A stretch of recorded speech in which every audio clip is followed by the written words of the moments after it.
डीडवाना में कस्टोडियन भूमियों को लेकर डीडवाना जिला मुख्यालय पर जारी विरोध प्रदर्शन आज तीसरे दिन भी जारी रहा।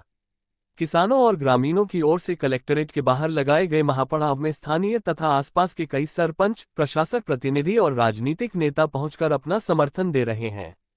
प्रदर्शनकारी मांग कर रहे हैं कि सरकार द्वारा जो पट्टे कस्टोडियन भूमियों पर जारी किए गए हैं, उन्हें निरस्त कर पुराने अधिकारों का पुनर्स्थापन किया जाए।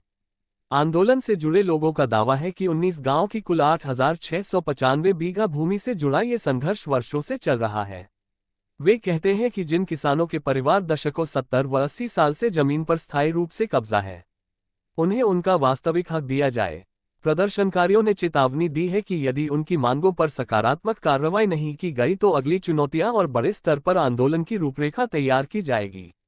प्रशासक प्रतिनिधि ने भी महापड़ाव में पहुंचकर सरकार पर हमला बोला और कहा कि किसानों के साथ अन्याय हो रहा है। उनके अनुसार कई किसानों को बिना सूचना दिए जमीन के पट्टे दे दिए गए हैं, जो अनुचित और गलत है। उन्होंने अधिकारियों से कहा कि ऐसे पट्टे निरस्त किए जाएं और वास्तविक जमीन धारकों को उनका हक दिया जाए। प्रशासक प्रतिनिधि ने रंगीन भाषा में विविध ग्रामीण कहावतों और दोहों के माध्यम से किसानों के कष्ट पर रोशनी डाली और चेताया कि अगर मांगें नहीं मानी गईं तो व्यापक जनाक्रोश सामने आ सकता है। अखिल भारतीय किसान सभा के जिला सचिव मोतीलाल शर्मा ने आंदोलन को गंभीर बताया और कहा कि यह कोई मामूली विरोध नहीं है। शर्मा ने आरोप लगाया कि 2011 में कस्टोडियन जमीन की किस्म बदलकर शिवायचेक कर दी गई और इससे बड़े पैमाने पर लोगों की जमीन कस्टोडियन कर दी गई। उन्होंने कहा कि कई गांवों में सैकड़ों परिवारों की जमीनों पर कठोर कदम उठाए गए हैं और सरकार द्वारा किए गए रिवाजों से न्याय नहीं मिल रहा। शर्मा ने असनाक होकर कहा कि वह पार्टी इस आंदोलन को अंतिम परिणाम तक लेकर जाएगी और जरूरत पड़ी तो संवैधानिक लड़ाई तक जाएगी। प्रदर्शनकारियों ने यह भी दावा किया कि कलेक्ट्रेट के पास निकले बाईपास और आसपास के खेतों की जमीनें जबरदस्ती ली गईं और उनके बदले किसी को भी उचित मुआवजा नहीं दिया गया।